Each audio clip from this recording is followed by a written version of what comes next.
President al-Assad expresses appreciation for Russia's stance which supports Syria's struggle against Takfiri terrorism.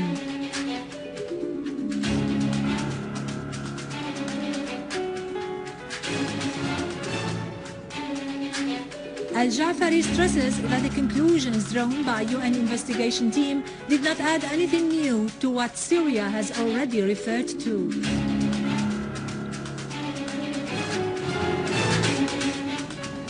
A number of al-Nusra dens in different Syrian cities and towns were destroyed by our armed forces.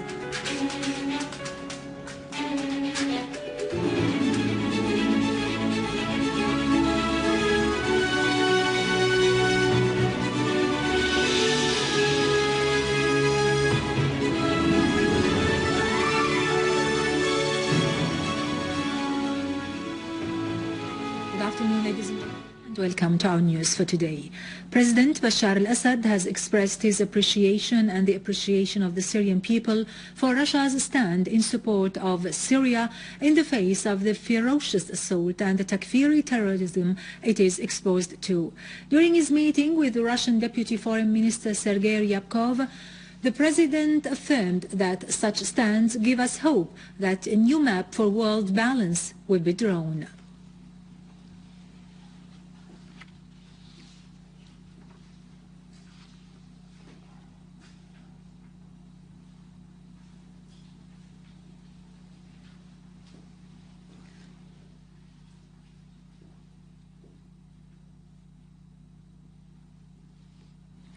Earlier, Russian Deputy Foreign Minister Sergei Ryabkov has said his country has called on its Western partners not to lay obstacles and to work within the framework of the Russian-American agreement. The Russian official said Moscow has received from Syria evidence indicating the opposition's use of chemical weapons in Syria and started studying such evidence. The testimonies, he added, indicate the involvement of the opposition's fighters in the chemical attack.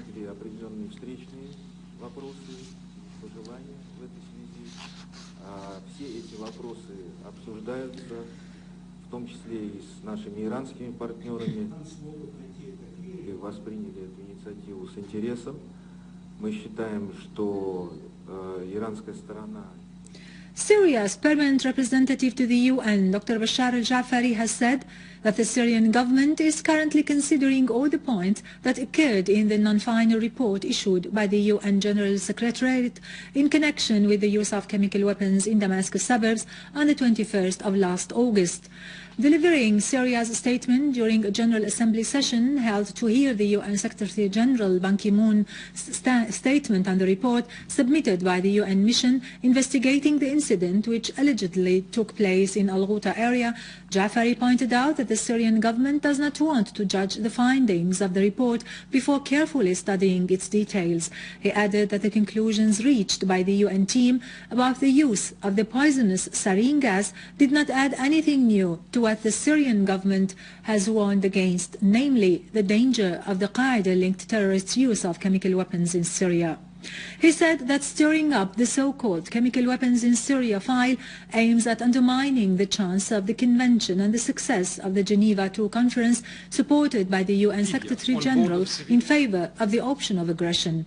Al-Ja'fari stressed that the Syrian government is ready to commit itself to cooperation with the Organization of the Prohibition of Chemical Weapons in implementing the provisions of the agreement, adding that it is also ready to unveil to the organization all the chemical stockpiles and their crude components, as well as their production and storage sites.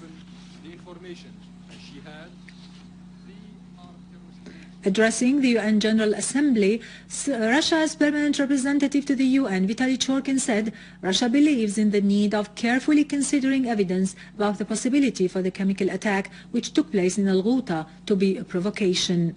He referred to several clues that confirm that the chemical attack in Al-Ghouta was a provocation on a wide scale in order to trigger foreign military intervention in the crisis.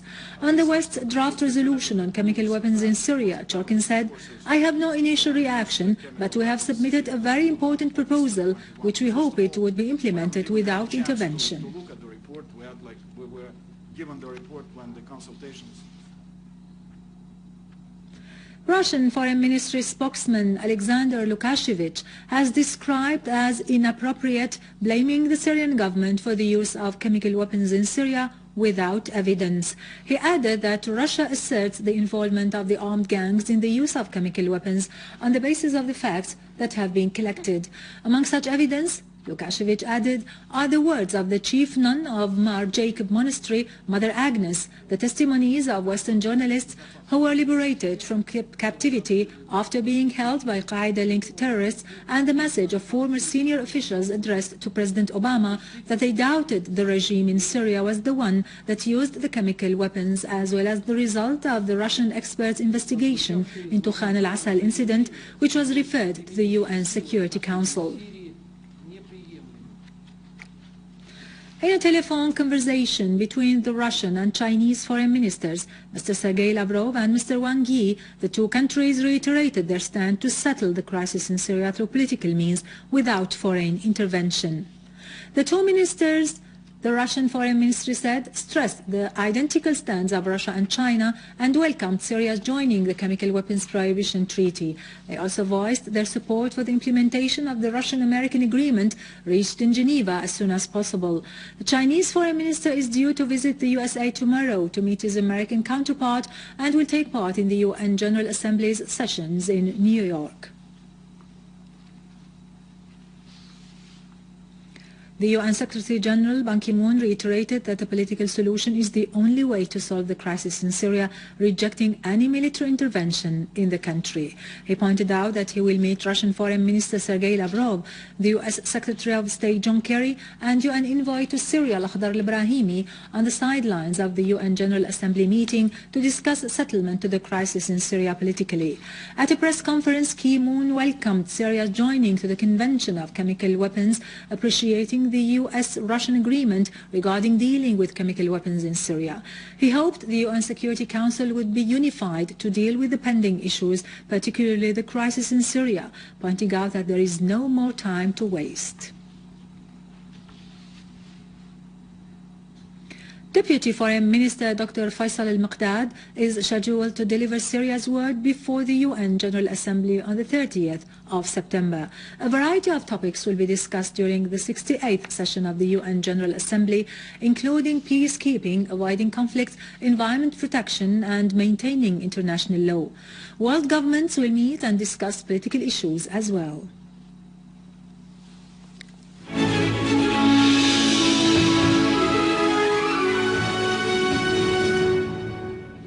Welcome back. Our armed forces destroyed a den for terrorists affiliated with Al-Nusra Front in Khan al-Sheikh farms in Damascus countryside and inflicted heavy losses upon them, killing their leader, terrorist Muhammad Ala ad-Din, nicknamed Abu Bahir. Syrian Arab army restored security and stability into the town of Shab'a in Damascus countryside following a qualitative and quick operation that resulted in destroying the last gatherings and hideouts of the terrorists there. A military source said that during the operation large numbers of the terrorists were killed, including the leader of an armed terrorist group. The operation also resulted in destroying large quantities of weapons and ammunition, as well as a car equipped with developed satellite communication devices. Syrian Arab Army also found a 500-meter trench along the road of Damascus International Airport was used by the terrorists to hide and to fire their sniper shots into the passing cars.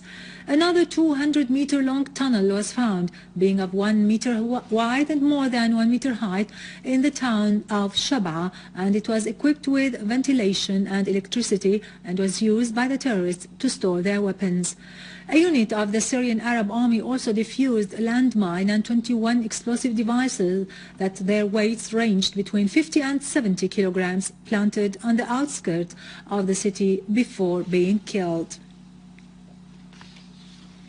Our armed forces destroyed today an anti-aircraft artillery and heavy machine guns during an operation in Daraa countryside. Army units foiled an attempt to detonate 2 explosive devices along Damascus-Daraa highway. The army targeted terrorist hideouts in Al-Hirak, killing 5 of them, as other terrorists were also killed in Sheikh Miskin area. The army foiled attempts by other terrorist groups to attack army barricades in 7 villages. An army unit carried out an operation against Jabhat al-Nusra terrorist gathering in the village of Kafr Nabouda in Al-Ghab area, Hama countryside. The army destroyed the terrorists' machine guns, weapons and ammunition inside the gathering, killing a number of terrorists, among them Muhammad Yaman al-Muharibi and Omar Khalid al-Mash'an from Jordan. Syrian Arab army restored security and stability into Al-Hamra and several nearby villages in As-Salamiyya countryside of Hama after killing many terrorists from Al-Nusra Front and the so-called Islamic State of Iraq and Asham. A military source said that units of the Syrian Arab army succeeded in eliminating large numbers of the terrorists from Al-Nusra Front, destroying their weapons and ammunition and defusing explosive devices that they had planted in the villages, in addition to seizing large quantities of weapons and wireless communication devices.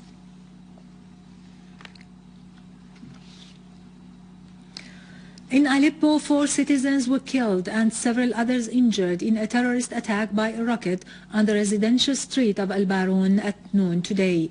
Meanwhile, Syrian Arab army units destroyed today rocket launchers, mortar guns, several weapons and ammunition that were carried by the terrorist vehicles which were coming from Turkey into villages and towns in Aleppo countryside, killing many terrorists and injuring several others. A military source said that units of Syrian Arab army eliminated terrorist gatherings in Khan al-Asal and destroyed their weapons and ammunition, while other Syrian Arab army units destroyed 3 rocket launchers and mortar guns in 3 sites, killing all terrorists at the place. The source added that several cars loaded with weapons and ammunition were also destroyed in the southeastern countryside of Aleppo. Also in northern Aleppo and Al-Nuqqarin in the eastern countryside of the city, killing many terrorists and injuring others. The source pointed out that a unit of the valiant Syrian Arab army foiled an attempt by the terrorists to infiltrate from Al-Rasafa into the secure areas in Al-Layramoun, as another unit clashed with an armed terrorist group which tried to attack Al-Kindi hospital. Also, Syrian Arab army unit eliminated an armed terrorist group that had tried to infiltrate from the area of As-Sayyid into the old city of Aleppo. Finally, army units destroyed weapons warehouse and killed numbers of terrorists in Deir ez-Zor. A unit of the armed forces destroyed terrorist weapons and ammunition warehouse near Burhan al-Din Haji School in Al-Urfi neighborhood in Deir ez-Zor city, killing all the terrorists inside it. Another army unit eliminated armed terrorist groups in Al-Mri'ayeh village in Deir ez-Zor countryside and destroyed their weapons and ammunition. Meanwhile, clashes erupted between 2 terrorist groups affiliated with the so-called Islamic State in Iraq and the Levant, killing and wounding dozens of them. With this, we end our news for today. Thank you for watching. For more details about Syria and the region and to view this bulletin again, you can always visit our website in English, syriaonline.sy. Now to latest business and market news with Vani Gyunjian, but after a short break.